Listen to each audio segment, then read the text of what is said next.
Media! Hello and welcome to The Update, the show where we update you on all the stuff that's happened in the gaming industry over the past week. Isn't that right, Jay? It is!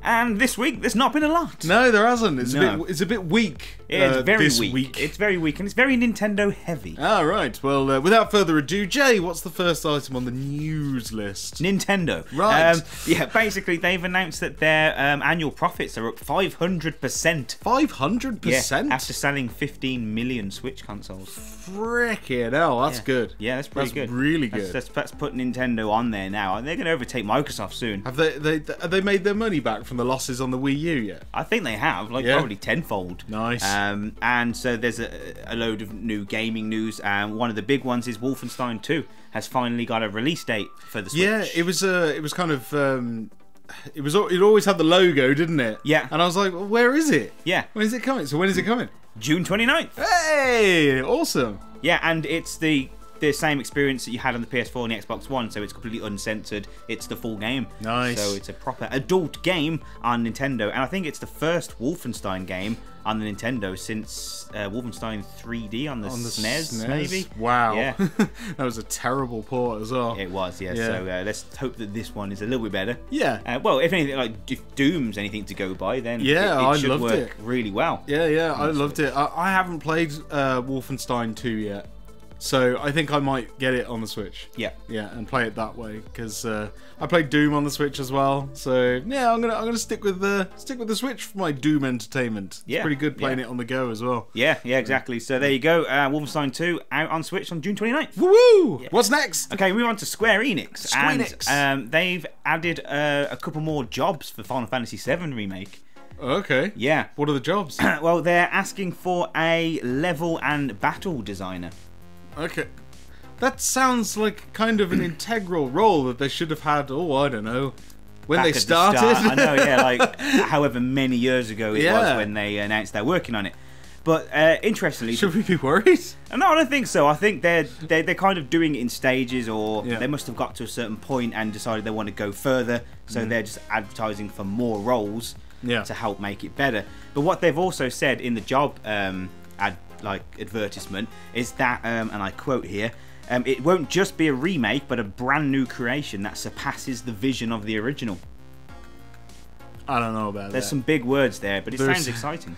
There's a lot of words there. There's a lot of that's a heavy phrase. It's a heavy quote. Yeah. So they've said from the start that the whole mission with it wasn't just to remake it, it was to completely redesign it and just make it wow. Yeah, I get that. I mean, to be fair, I'd imagine for them it's not really worth remaking the same experience again because people that love that game can still play it. It's right there, and the experience that you had with it is always going to be the same. So taking the opportunity to take that further seems to make sense to me, which is, I suppose, it's the same kind of thing as what they're doing with Resident Evil 2, isn't it? Yes. Apparently. We don't know. Yeah, Screenshot would be nice, Capcom. E3 is soon. I'm still hopeful. Yeah, so there you go. So it sounds like Final Fantasy VII is still quite a way off. Yeah. There's no inkling of a release window for that, is there? No, nothing. Not even a year. No, nothing. No. So hopefully we might hear more at E3 this year. Maybe. There's a lot of maybes and a lot of stuff we want from E3. I think there's going to be some big announcements. I think there better be. Yeah, it really had better be, and I kind of hope Microsoft have something to show, because I'm sorry, but when you put God of War 4 next to Sea of Thieves, it's pretty embarrassing.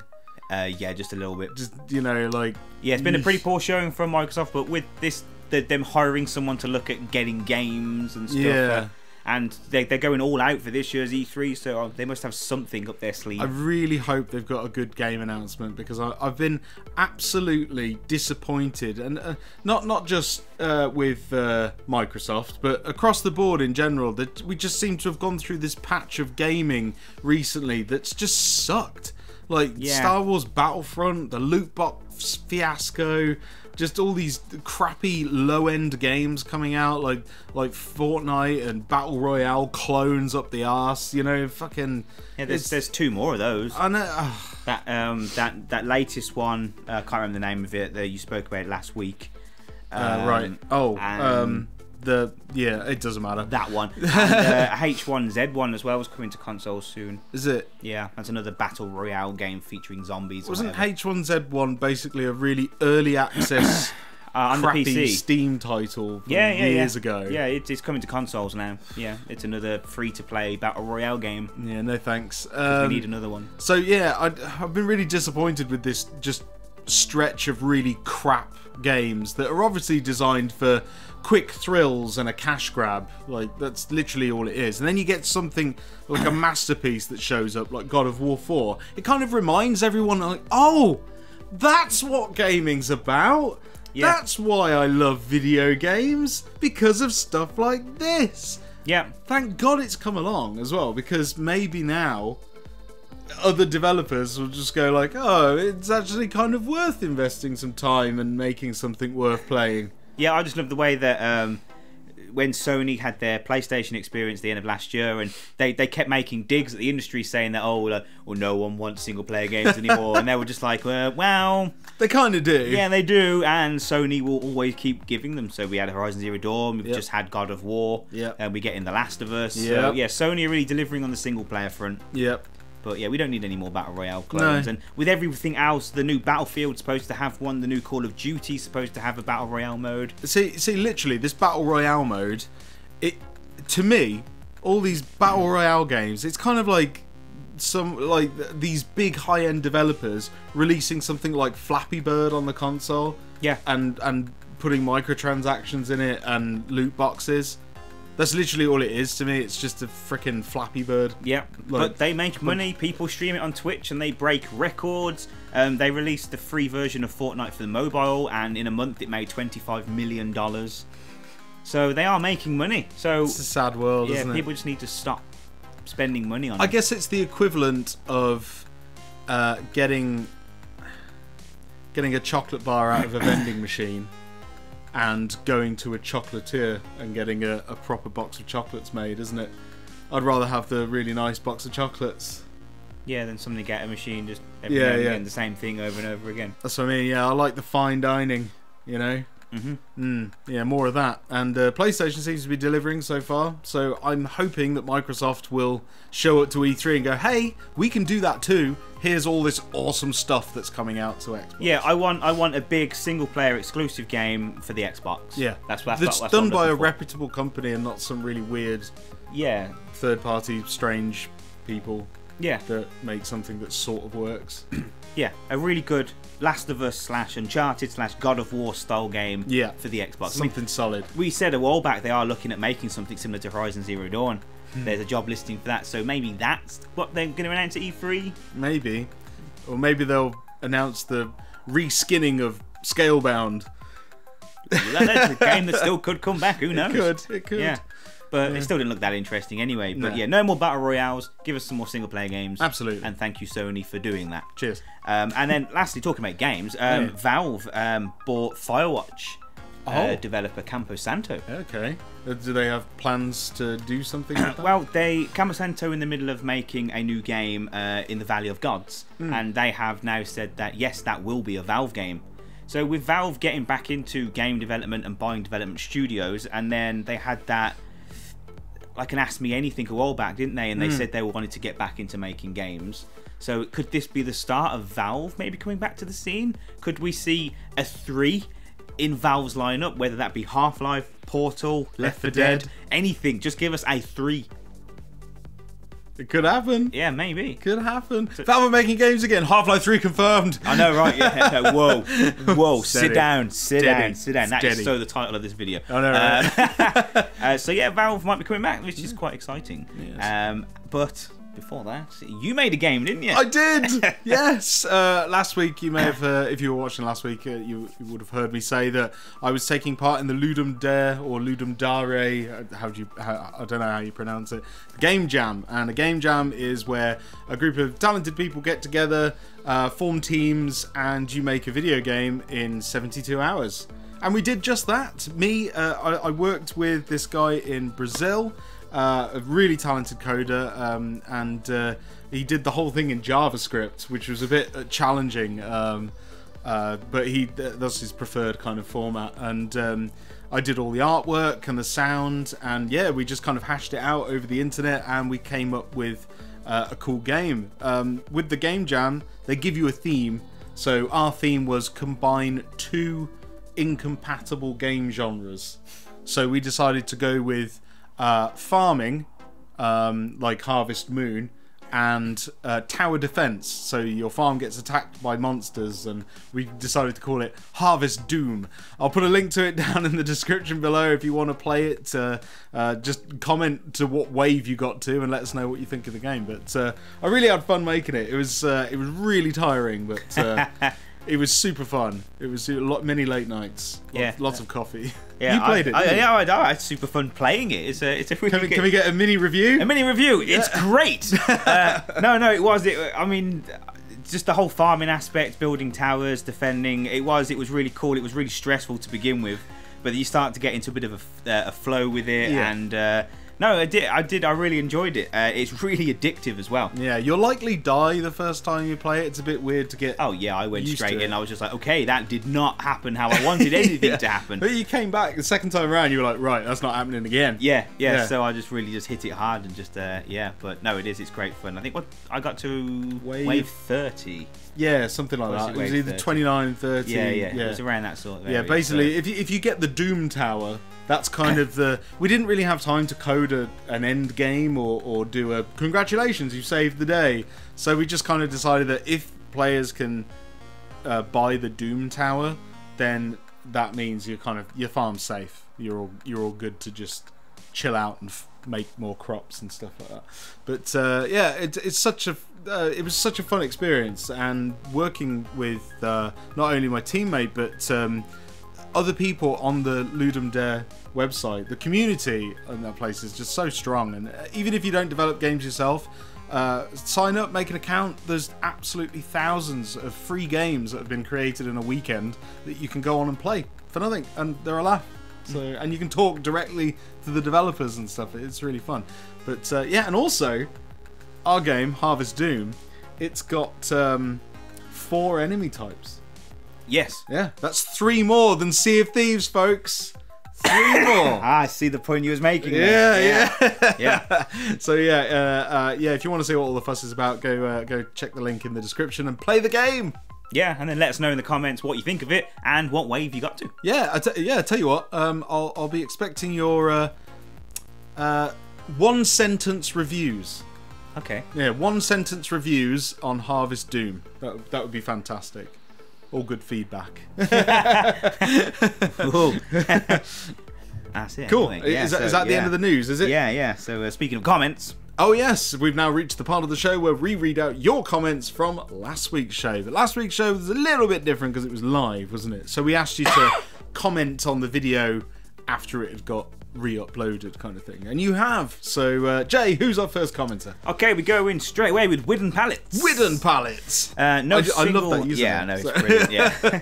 Still, did we ever get an origin story for that? I don't think we did. I think we asked for one. We did. We never yeah. got an origin story. Come on, Widden Pallets. Yeah, that would be an interesting one. But he says, no single player on Black Ops 4 release, releasing at a later date, microtransactions confirmed. I must add that I actually think they will add microtransactions into Call of Duty campaigns. It is Activision after all. Yeah. The same way as I think they're adding microtransactions into Modern Warfare 2 remastered multiplayer. Activision are just releasing these modes later because they need time to restructure the microtransaction formats into bundle formats to attract more players, as the new format is more fair. Yeah, they're just going to package and repackage stuff that you've bought years ago and just resell it to people that just... I think a lot of the problem is as well is, like you said, people are buying it, people are spending money on it. Yeah, and that it feels to me like these kids don't know what they're buying. You know, it's like anyone that I know that like has grown up knowing what a value of a game is, or good value in a game.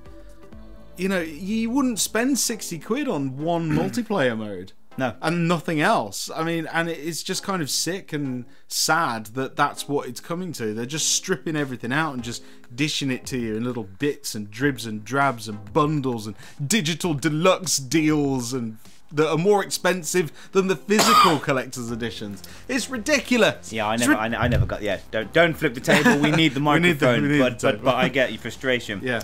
You also finished off by I should have carried on reading your comment. Yeah. I just realised I didn't post my comment last week, but I was saying that I appreciate the Aloy plushie you had on the table. Oh yeah. Yeah. And also, my name originated from the BBC sketch titled Wooden Pallets. Look it up. It's so good. Oh, okay. I will do that. Yeah. So there you go. We got the answer quicker than I was expecting. Nice. But thanks, Wooden Pallets. Thanks for your comment. Next, Andy M. Andy M, how's it going? Brill live show. Oh yeah. I like the interaction.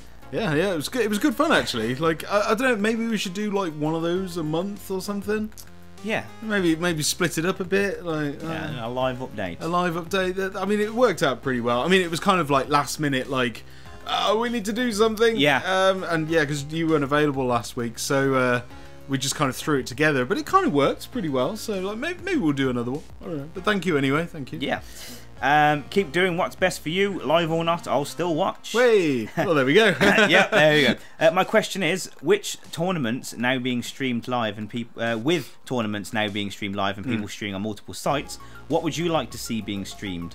Game development or something non-game related? Yeah, I mean, I'm pretty sure that everything that you could think of has been live streamed at some point. More than likely. The stuff I like to watch awesome games done quick. Yes. So I love watching speed runs of like hard games and stuff like that. I saw, speed runs of Dark Souls and things like that. I really enjoy watching those. Yeah, just in general, like retro gaming videos as well. I watch a lot of retro gaming videos.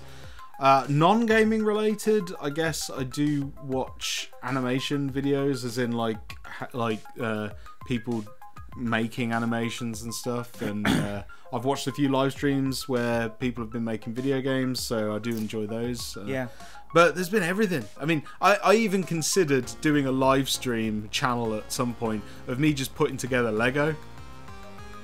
I've also considered this. Yeah, I know, right? just set up a camera, just build some Lego. Lego corner with Brendan. Yeah, I think that'd be pretty good. Let me know if you in the comments below if you want a live stream Lego show. We should do a live stream building a Lego set without instructions. Ooh, trying to guess where the bits go.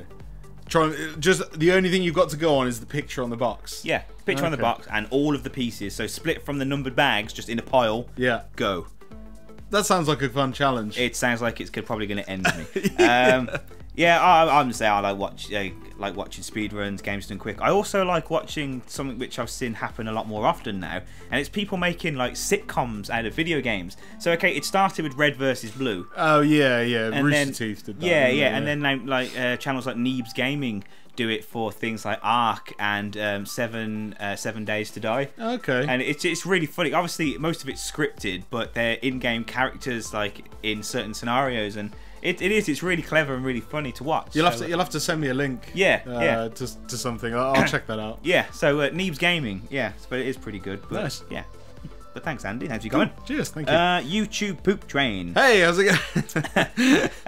I bought Psychonauts, as you said we should. Yeah. Haven't played it yet. It's got loads of games I'm playing at the moment, but will soon. Yeah, do it, man. It's so trippy. It's really cool. Edit. Completed it. Hey! Was playing it non-stop this whole week. Now just need to find all the collectibles. Thanks for recommending this game. Really enjoyed it. Now can't wait for the second one. I'm the milkman. Yeah. Oh man, I'm so glad you really enjoyed it. Like, Yeah. I mean, literally, it's one of my favourite games from when it came out, and I had it on the original Xbox, and I was playing it, and I just loved the way they captured the dream worlds and the dreamscapes and the nightmares and stuff like that. Yeah. It was just so atmospheric, and it just pulled me in. It always felt really different and really bizarre. Yeah, and yeah. I have to now buy it on the PlayStation. You've got to play for it You've again. You've got it. It's just such a cool game. But I'm really happy that you not only bought it, but you loved it as well. So yeah, very good, very cool. Yeah, well, thanks for your comment. Cheers, thank you. The Jerk at Work. Hey, how's it going? I sent you an email, by the way. You check your inbox. You know. What's he say, Jay? Sinister. Since so many Battle Royale games seem to be coming out this year, why hasn't anyone made a Roman gladiator game? Seems like a perfect fit. Everyone in a massive coliseum at once, tons of weapons along the walls, let loose to bash each other's heads in. Sounds like Boss Key ripped off Smash TV 80s arcade cabinet and just made it first person. Yeah, pretty much. With the Roman Colosseum thing though, didn't they do that with Rise? Couldn't you do a multiplayer like in a gladiatorial combat? Yeah, I can't think if it was multiplayer or it was like against waves of enemies. I can't. Right. No, I think it was multiplayer. Don't know. It's been a long time since I played that game. Yeah. And also, For Honor is kind of a medieval battle royale. Well, it's got a battle royale mode in it, hasn't it? I don't know. I haven't played it. If I'm honest, I'm not interested. We did play it, Jay. We played it on the show. Yeah, I know. We did a Let's Play series. But outside of the story mode, I didn't play any of the online multiplayer modes. Because it just felt really naff. But you're right, I think that would be quite cool because like PUBG and things like that, you're kind of disconnected, aren't you? As in like you can see someone from miles away and take a pot shot with a sniper rifle or whatever, but if all you got is a sword and shield and you see someone just running across the battlefield and you just start chasing after it might be quite good if you did that with like a post-apocalyptic setting, so like Fallout kind of style. Yeah, like, you know, 2-man enter, 1-man leave, like Mad Max kind of thing. That would be pretty cool. Yeah, so I know on the PC there are mods you can get for things like PUBG. Oh right, where you can have like one survivor against 99 zombies, and the zombies are all you can't pick up weapons, you just run and melee at the main character. So it's like how long you can survive, and that looks pretty cool. That's cool. But yeah, a Roman themed Colosseum could be pretty cool, and you could like throw animals in there randomly, like a lion would appear. Oh yeah, that would be cool. Yeah. So that would be pretty cool. Nice, good idea. Yeah, move on to say if consoles start doing incremental advancements, or you can buy upgrades, then consoles will die. Yeah, I kind of agree. It'll be like PCs. Well, I mean, yes and no. I don't think the Xbox would go anywhere, or the PlayStation. I think they would just evolve into something that's more component driven, and maybe they will be like, you know, they'll design a box that's the same size, but it's like much easier to just open up, and there's slots where you can just slot in new things. Yeah, I mean, you know, they kind of did it before. Like N64 springs to mind. You can put the increased RAM chip. Expansion pack.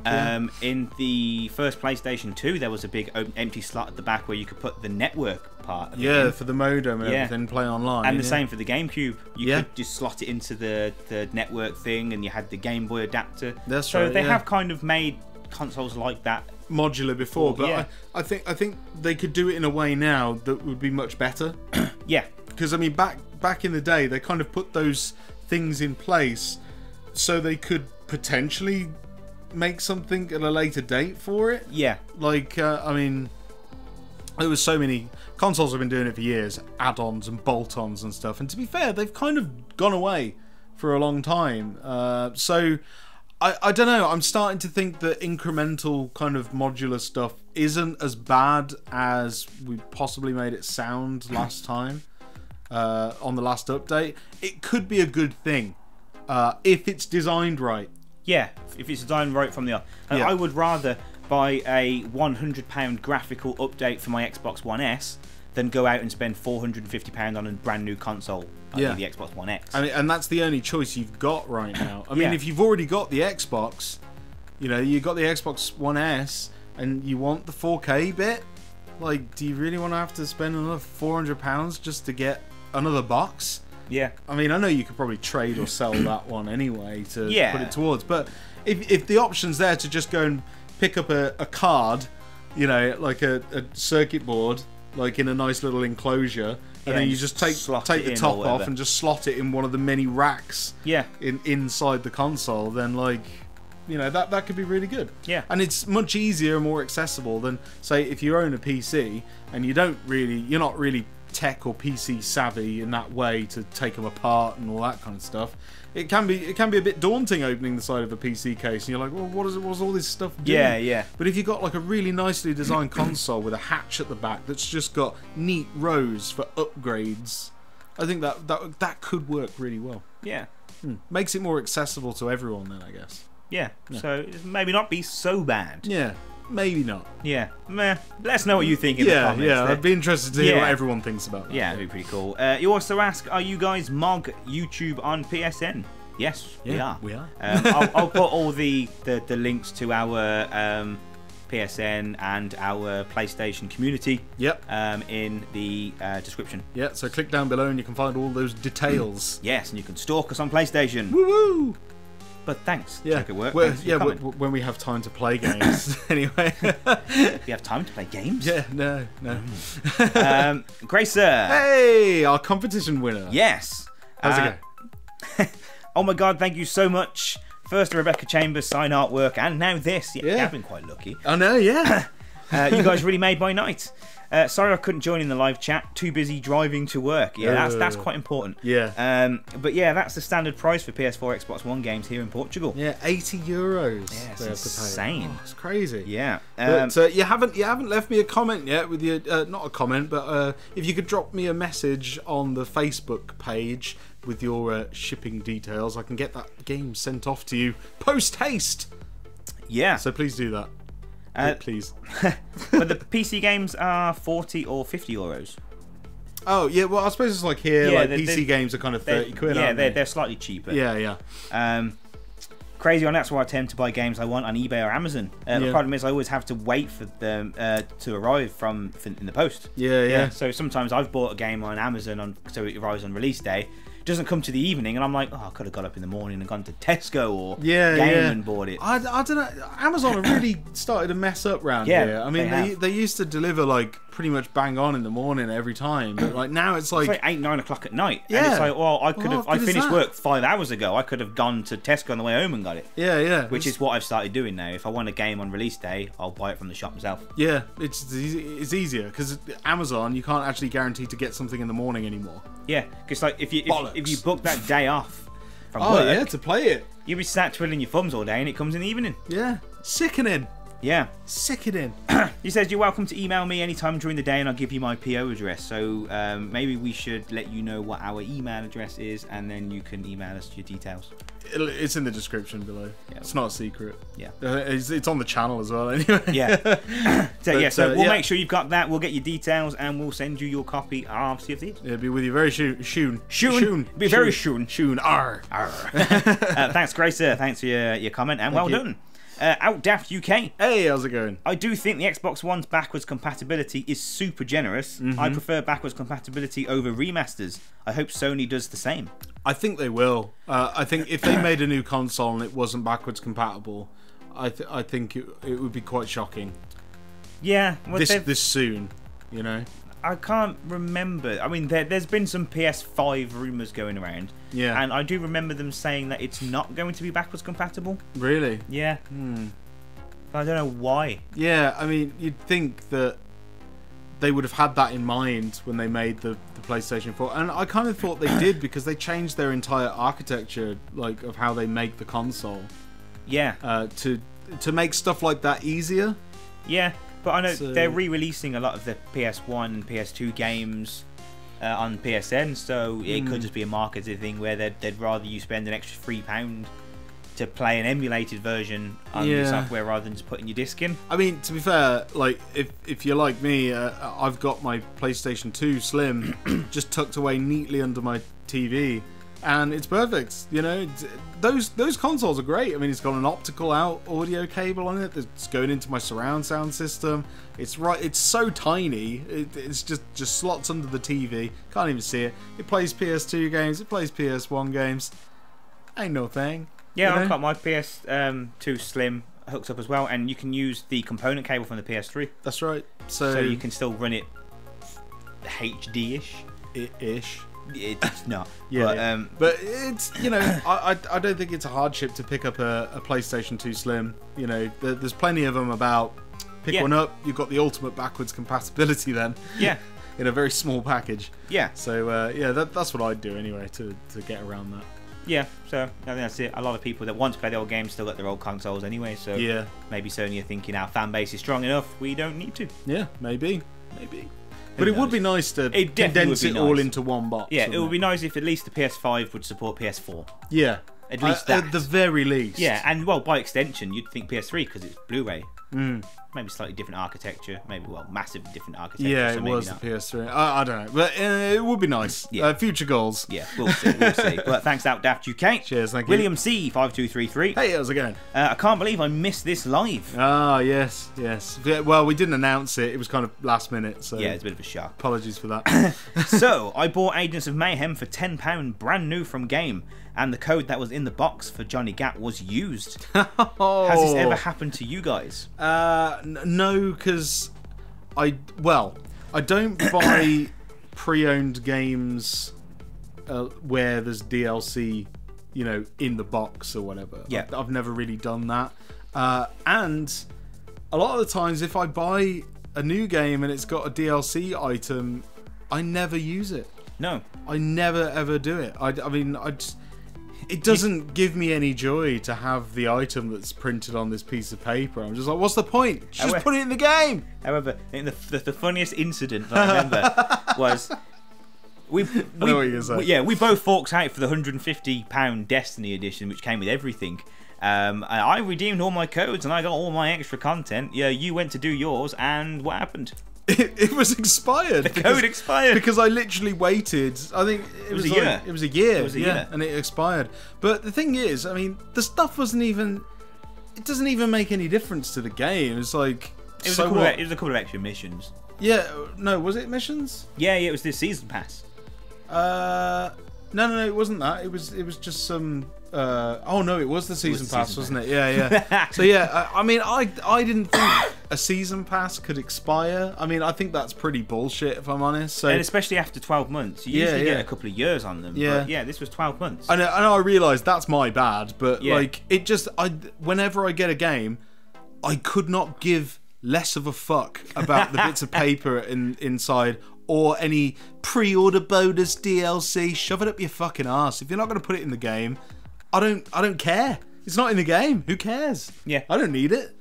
If it's not good enough for you to put it in the game, then why is it good enough for me to fuck about with a code and go, ooh, look at my gold gun? Yeah. Bollocks. I was there day one. I've got this emote. I can wave differently to everyone. Yeah. Yeah. Yeah. Anyway, rant mode. Disengaged. Similar. I mean, I have something similar where I've pre-ordered a game on Amazon, and then they send you the email with the codes for your Amazon exclusive pre-order content, and nothing worked, which was a bit rubbish. Yeah. But on the flip side of that, I recently stopped playing Ark on PC and started playing on Xbox One. So I thought, I'll go and get a pre-owned copy from CEX or something, because I'm not spending brand new money for it. Went, picked it up, and it was the edition that came with the season pass. But obviously it's all pre-owned, so I thought, it ain't gonna have that. I'll try the code. Hey, it worked! So no way! 50 quid's worth of season pass for free. Nice work, Jay. So so whoever sold it to CEX, thank you. How much did you pay for it? 40 quid. Wow. And the edition I got was the Explorers edition or something, which is $89.99. Wow. It's I guess someone just bought that, put it in, and didn't like the base content, so they decided sell the game. So wow, pretty good. Good purchase. So yeah, that counteracts the bad. So they can go both ways. But thanks, William. Thanks for your comment. Cheers. Thank you. Alucard Jr. 69. Hey, how's it going? Says, yeah, you guys still remember. Oh, his question. Yeah, there's the sky blue. Yes, I remember. Yeah, we're never gonna forget that. Here we go. Do you want to pronounce his name? Oh, yeah. I'm going to change my name to Brian Fratatas. Sorry, Brian. You were right the first time you said it. Yeah, what was his name? Was it Freitas? Brian Freitas. Fritatas. Fritatas. You're going to change his name, yeah, so I apologise for Brent's pronunciation. Yeah, I'm terrible with names, genders, like literally if you've got a name that's genderless, you're just a he. They just stand up. I've been told off for that a few times, but sorry, it's just how it is. Well, thanks for your comment anyway. Thanks for coming back, and thanks for seeing the funny side. Yes. Bat Arrow next. Bat Arrow. It's all typed in capitals, but I'm not going to shout it. I should imagine you just left caps lock on. But great update. Did you know they fixed Need for Speed Payback? No need for microtransaction to finish the game now. Yeah, story is still naff, but who buys a racing game for the story? Well, no. Yeah, it's pretty good. Quite a few games have been pulling certain loot boxes. Well, mainly because which country was it now? Was it Belgium? Belgium have now announced them as gambling. Illegal. Yes. And they've given the companies, 6 months to make changes or face fines and prison. Yeah. So that's pretty intense, isn't it? Yeah. But it's starting to roll out across the board. People are not happy with these loot box situations. No, and I agree. Yeah, I think they tip the scales now. That's it. We are like way back when with all this pre-order bonus incentive and people start pre-ordering games. Yeah. And that kind of made companies think, we need to change this. Yeah. Exactly the same has happened for loot boxes now. So a lot of it's been removed from a lot of games. And it's become a dirty word, really, hasn't it? Yes. If I'm developing a game and I just could not confidently or comfortably even think about putting in microtransactions or loot boxes, because instantly I feel that it's a negative aspect to the game. Yeah. Like, I just wouldn't do it. I don't like it at all. I don't like it when games do it at all. I mean, I can't even be bothered to put in a code on a piece of paper that comes free in the box.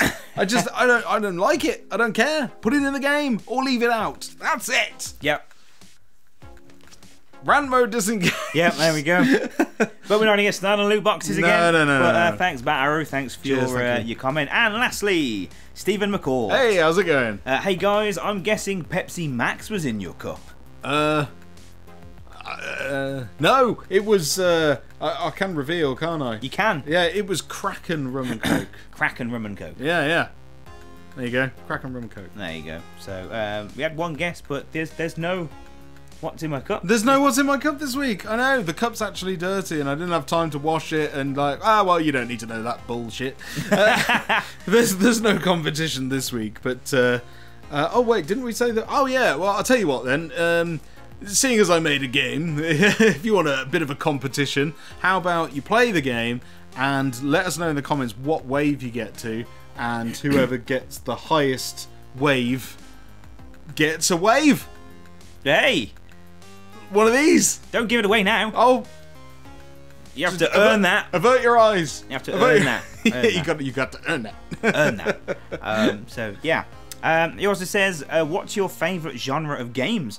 Mine is platform/twin stick shooters and action RPGs." Oh, nice. Good choices. I guess for me, I love survival horror. Like Resident Evil 2 is like my favourite game of all time, I guess. So yeah, anything in that kind of genre, totally quids in for me. And retro as well. Yeah, retro. Yeah, I'd have to agree. Survival horror is one of my favourites, but also RPG. Yeah. So JRPG, like turn-based RPG, Final Fantasy. That's mine. Yeah. So but I will play everything. But I tend to avoid the Battle Royales. Yeah, they're horrible. Anyway, is that it? That's it for the comments. Nice. Well, thank you. We've reached the end of the show. Don't forget, all the information that we've kind of spoken about is in the description below if you want to play the game, or there's email addresses and PSN community PSN stuff down there. Yeah. So check that out. And if you like the video, don't forget to hit the old like button and subscribe if you haven't already. As always, I've been Bren. I've been Jay. And we'll see you in the next video. Bye-bye. Almost forgot. Oh, yeah. Wait, whoa. What's in my cup? What's in my cup? Answers in the comments.